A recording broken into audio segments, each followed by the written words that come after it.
ڈٹ کر کھڑے ہیں۔ ان کا کہنا تھا کہ اگر مزید بھی کبھی ہمیں پروٹیسٹ کی کال دی جائے گی، احتجاج کی کال دی جائے گی تو ہم ضرور جائیں گے۔ اور یہی بات عظمہ بخاری کو اور حکومت کو اچھی نہیں لگ رہی کہ وہ لوگ بجائے ٹوٹنے کے وہ سیسا پلائی ہوئی دیوار بن کر باہر آئے ہیں، وہ کندن بن کر باہر نکلے ہیں، اور ان کی بہادری کو 4 چاند لگا دیے گئے ہیں اس قسم کی سزا سے۔ رانا ثناء اللہ نے کہا ہے کہ انٹرنیٹ سلو ہونے میں اگر حکومت کا کوئی عمل دخل ہے تو اس عمل دخل کی ذمہ دار پیپلز پارٹی علیحدہ نہیں ہو سکتی۔ آپ کے علم میں ہوگا کہ پیپلز پارٹی کے کئی رہنما بشمول بلاول زرداری، انہوں نے بھی انٹرنیٹ کے سلو ہونے پر تنقید کی تھی، اور اسی طرح سے ان کے اور دیگر رہنماؤں نے بھی۔ تو اس پر رانا ثناء اللہ نے کہا کہ اس چیز کے صرف ذمہ دار ہم نہیں ہیں، ہمارے ہر گناہ میں پیپلز پارٹی بھی شامل ہے۔ ظاہر سی بات ہے کہ جب یہ اکٹھے ہیں، جب یہ کولیشن میں ہیں، جب یہ اتحاد کی صورت میں چل رہے ہیں، تین پارٹیاں، ایم کیو ایم بھی ہے اور پیپلز پارٹی بھی ہے اور نون لیگ بھی ہے، تو وہ کہتے ہیں کہ ہر چیز میں یہ ہمارے ساتھ ہیں، یہ اکیلے نہیں رہ سکتے۔ احسن اقبال نے کہا ہے، جیسا میں کہتا ہوں کہ یہ نون لیگ جھوٹ، فریب، منافقت اور لوگوں کو سبز باغ دکھانے میں بہت آگے ہے۔ اب احسن اقبال صاحب کیا کہہ رہے ہیں؟ وہ کہتے ہیں کہ پاکستان کو 2035 تک 1000 ارب ڈالرز کی معیشت بنانا ہے۔ واضح کر دوں کہ انڈیا بھی 700 ارب ڈالر کی معیشت ہے، جو اتنی ترقی کر رہا ہے، ہمارے پڑوس میں ہے، ہمارے ساتھ آزاد ہوا ہے ایک ہی دن۔ تو یہ اب کہہ رہے ہیں، اب یہ نیا چورن بیچ رہے ہیں عوام کو، مگر عوام تو انہیں جانتی ہے۔ آپ نے 40 سال پہلے بھی یہی کچھ کہا تھا۔ وہ کہہ رہے ہیں ہم اڑان کا موقع ضائع ہونے نہیں دیں گے، یعنی اب ان کو اڑان کرنے کا موقع ملا ہے، پاکستان کو ایشین ٹائیگر بنائیں گے۔ آپ لوگوں کے علم میں ہوگا، اگر آپ کے علم میں نہیں ہے تو یہ 90s سے یہی کچھ کہتے آ رہے ہیں کہ ہم نے پاکستان کو ایشین ٹائیگر بنانا ہے، اور اسی کے لیے ان کے نواز شریف کو 3 مرتبہ وزارت عظمیٰ ملی۔ اب شہباز شریف دوسری مرتبہ وزارت عظمیٰ لے رہے ہیں، یعنی 5 مرتبہ یہ اس عہدے پر آئے، اور نہ تو یہ پاکستان کو ایشین ٹائیگر بنا سکے، نہ یہ ملک کا قرض اتار سکے۔ وہ بھی ان کا مشہور زمانہ سلوگن تھا کہ قرض اتارو ملک سنوارو، اس میں بھی پیسہ سارا کھا پی گئے، اور کوئی پتہ نہیں ہے کہ پیسہ کہاں گیا، قرض ویسے کا ویسے کیا بڑھتا گیا جوں جوں دوا کی۔ اب یہ پھر نیا چورن ہے کہ 2035 تک ان کو موقع دیں، یعنی 10 سال یہ مزید ہم پر، پاکستان پر یہ مسلط رہیں، اور پھر جا کر یہ 1000 ارب ڈالر کی معیشت بنائیں گے۔ تو یہ ان کی باتیں ہیں، آپ سنتے جائیں اور سر دھنتے جائیں۔ اگلی خبر ہے کہ محمود خان اچکزئی نے کہا کہ پی ٹی آئی کا مطلب ہے عمران خان۔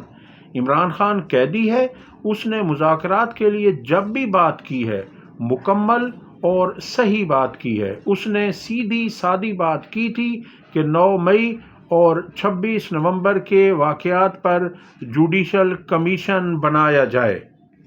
مزید محمود خان اچکزئی نے اسلام آباد میں گفتگو کرتے ہوئے کہا کہ یہ جو حکومت ہے یہ کیا کر رہی ہے، اسے کرنا کیا چاہیے، اور انہوں نے کہا کہ جو یہ شہباز شریف ہیں، ان کو تو پرویز مشرف نے جب کہا تھا کہ آپ وزیر اعظم بن جائیں تو یہ اس وقت بھی وزیر اعظم بننے کو تیار تھے۔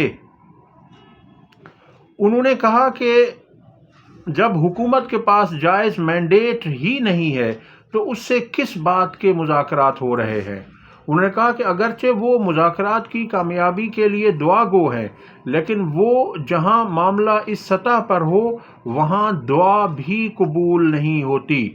انہوں نے مزید کہا کہ شہباز شریف ان کے دوست ہیں، مگر وہ وزیر اعظم بننے کے لیے ہر وقت تیار رہتے ہیں، یہاں تک کہ مشرف کے دور میں بھی وہ بڑے خواہاں تھے، ان کی خواہش تھی۔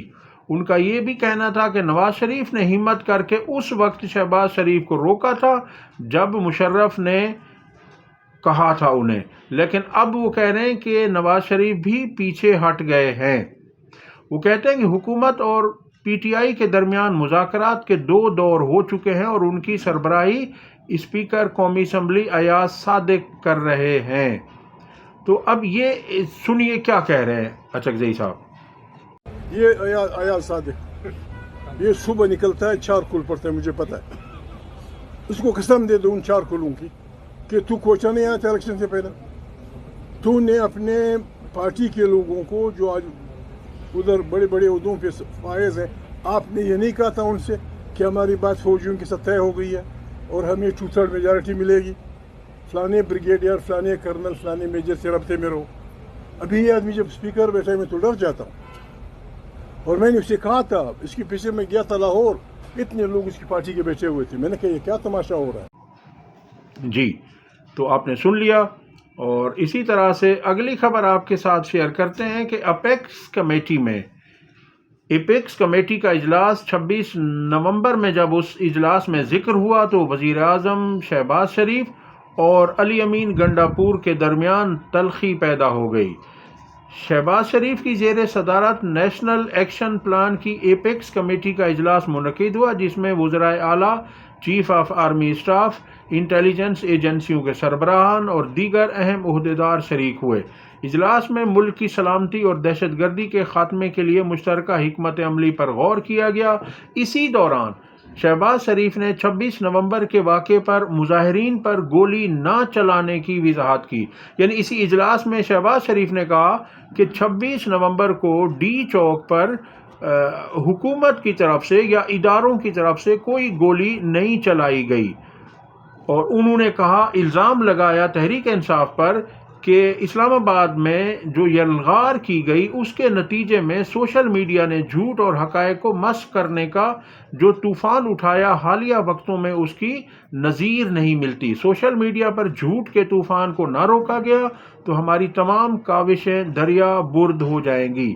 خیبر پختونخوا کے وزیر اعلیٰ علی امین نے اس پر اعتراض کیا اور کہا کہ ان کے 45 کارکنان اب بھی لاپتہ ہیں، جن کے بارے میں انہیں اندیشہ ہے کہ وہ شہید ہو چکے ہیں۔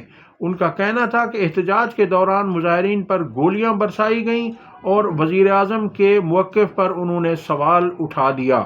اس طرح سے اس میں کافی ساری وزیر اعلیٰ اور وزیر اعظم کے درمیان تلخی پیدا ہو گئی۔ اگلی خبر آپ کے ساتھ شیئر کرتے ہیں کہ خواجہ آصف نے کہا کہ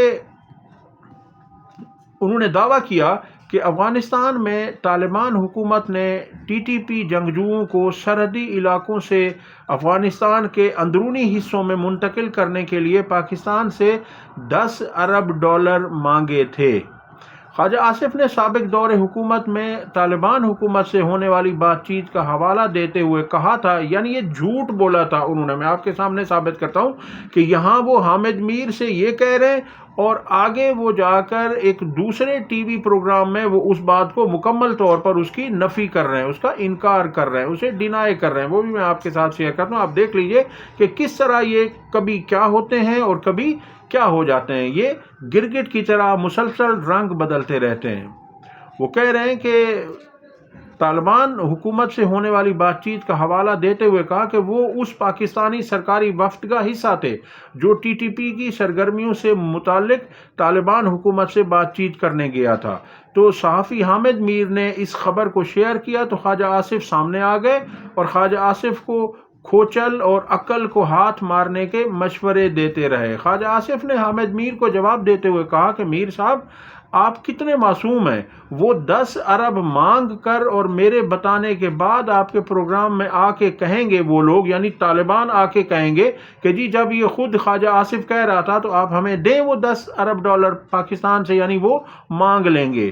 تو وہ کہہ رہے کہ میر صاحب چنگے بھلے کھوچلو عقل نو ہاتھ مارو۔ اس پر حامد میر نے عادل شاہ کے شو کا فروری 2023 کا ایک کلپ شیئر کر دیا جس میں خواجہ آصف متضاد بات کر رہے تھے۔ خواجہ یہ آپ سن لیجئے وہ کیا کہہ رہے ہیں۔ Recently, you've been to Kabul and you met with the Afghan Taliban senior leadership. What was the takeaway? And what is that? Pakistan had some really grave concerns about TTP using Afghan soils to attack Pakistan. So, what was agreed and what was your takeaway from Kabul? To sum up in just one sentence, we got a very good response from people in Kabul, right, the rulers.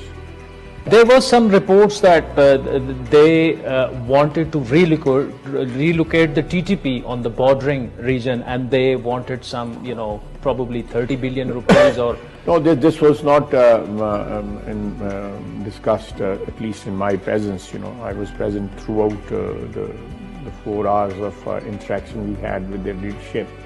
This was not spelled over there, not in this visit, for relocation, but definitely the follow-up, as a follow-up of this visit, things will be negotiated how to sort out this problem.